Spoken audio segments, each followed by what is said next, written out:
Oi, gente! As dicas de hoje vai ser sobre hidrólise salina, que é a quebra dos sais em resultado de ácidos e bases fortes ou fracas. Acompanha comigo após a vinheta.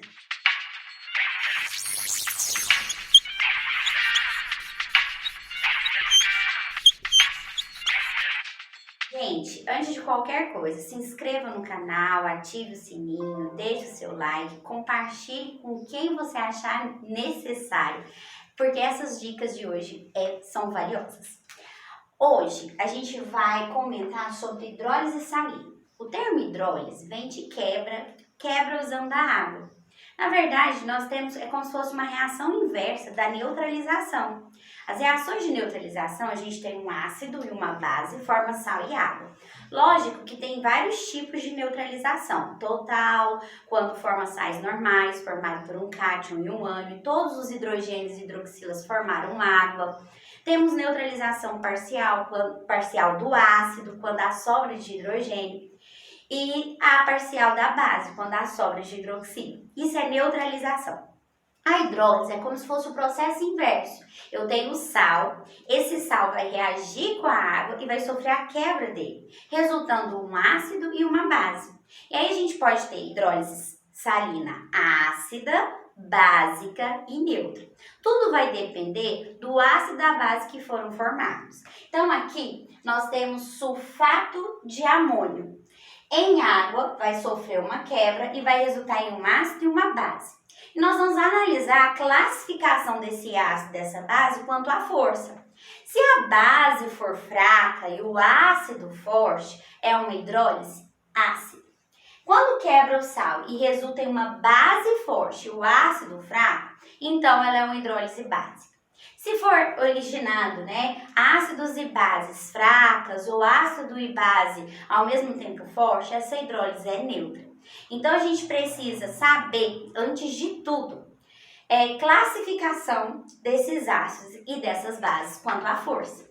Ácidos fortes, quanto aos hidrácidos, lembra o que era hidrácido? São ácidos que não têm oxigênio. Então, falando destes ácidos que são hidrácidos, só existem 3 fortes e a gente acaba usando a memorização. HCl, HBr e HI. São 3 hidrácidos fortes. Temos só um que é moderado, que é o HF, que é o ácido fluorídrico. E os outros hidrácidos, que não são estes 4 que eu citei para vocês, vão ser ácidos fracos, hidrácidos. Para os oxiácidos, existe uma regrinha. Quando temos um ácido que tem oxigênio, vou colocar aqui no cantinho para a gente relembrar isso. Isso aqui é um ácido que é classificado como oxiácido, porque tem o oxigênio. Para você saber a força dele, você pega a quantidade de oxigênio menos hidrogênio. É sempre oxigênio menos hidrogênio. Se der um valor de 2, ou igual a 2, ou maior que 2, ácido forte. Se der 1, moderado, semiforte. E se der 0, significa que ele é fraco. Então aqui, a gente pega 4 menos 3, vai dar 1. Então esse ácido aqui, que é o ácido fosfórico, vai ser classificado como moderado. Então você precisa saber disso, quanto aos ácidos, beleza?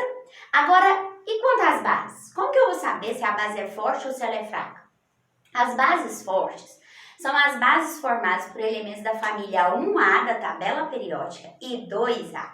A família 1A, alcalinos, família 2A, alcalinos terrosos. Então, quando as bases forem formadas por elementos da família 1 e da família 2, elas vão ser bases fortes. Temos exceções. Temos o Mg, que é o magnésio, que vai formar o hidróxido de magnésio, conhecido popularmente como leite de magnésio. Está na família 2, existe como base, mas essa é uma base fraquinha, tá? E o berílio também é uma exceção. O berílio, na verdade, é uma exceção para um monte de coisa. Ele nem sequer forma uma base, porque o berílio, apesar de estar na família 2, ele não tem uma eletropositividade tão alta quanto os outros metais. Ele acaba fazendo ligação covalente e fica estável com 4 elétrons. Então, ele é outra exceção. Mas o magnésio vai ser uma base fraca, apesar de estar na família 2. É só este caso. O restante dá certinho. Família 1, família 2 formam bases fortes. ok? Então, sabendo deste conceito de ácidos de base, quando a classificação, vai ficar fácil quando você for fazer uma hidrólise. Vamos quebrar este sal, que é o sulfato de amônio, em água. Vai acontecer a quebra.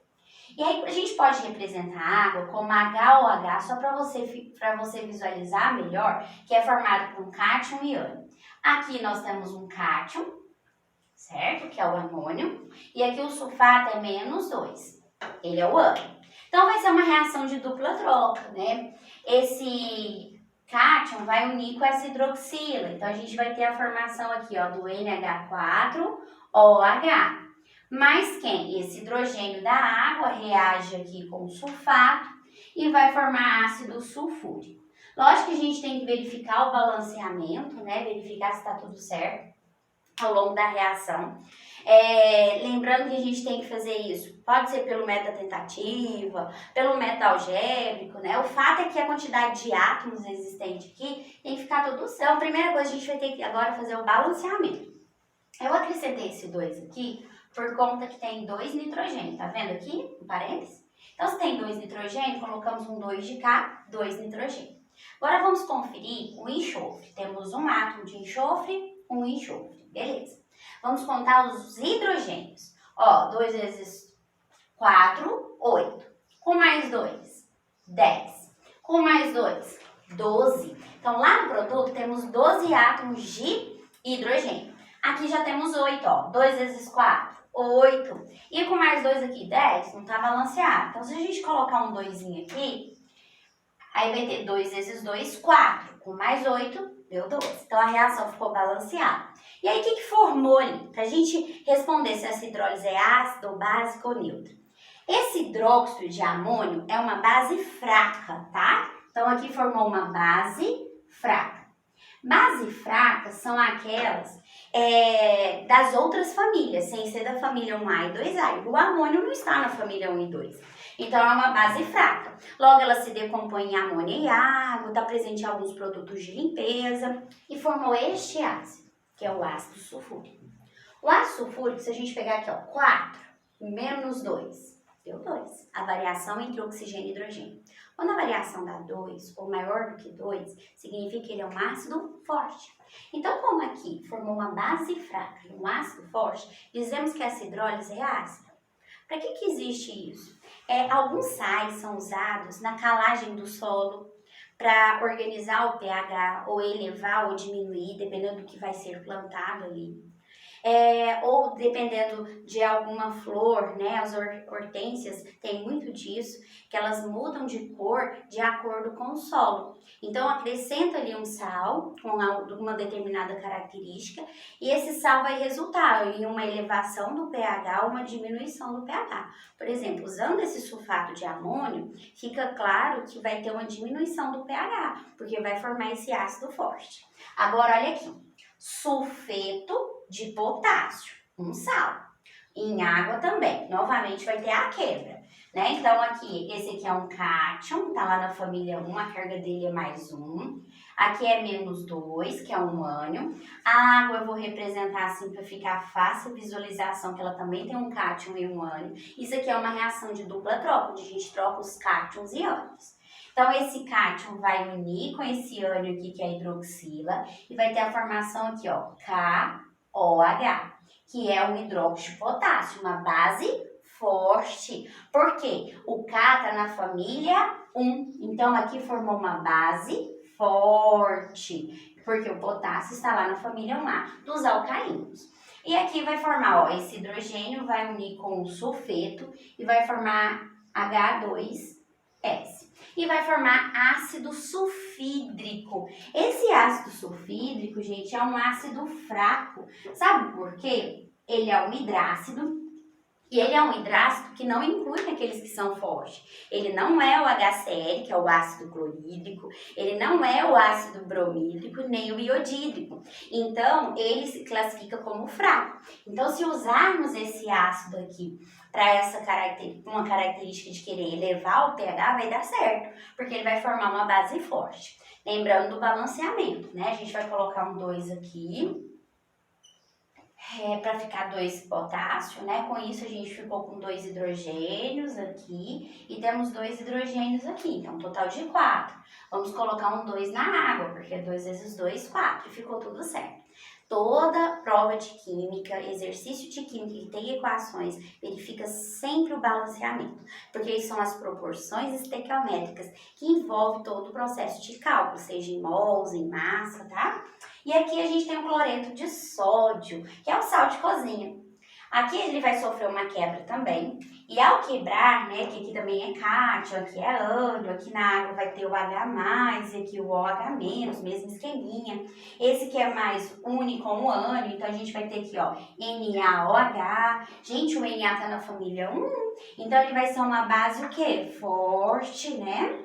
E vai formar o HCl, também vai ser um ácido forte, porque ele é um hidrácido e ele está dentro dos fortes, né? Lembra dos hidrácidos fortes? HCl, HBr e HI. Então aqui tudo foi forte, ácido forte, base forte. A gente fala que esta hidrólise é uma hidrólise neutra. Isso acontece, né, com alguns sais. E aí a gente fala de sal neutro. Então, olha, ele é um sal normal, porque é formado por um cátion e um ânion.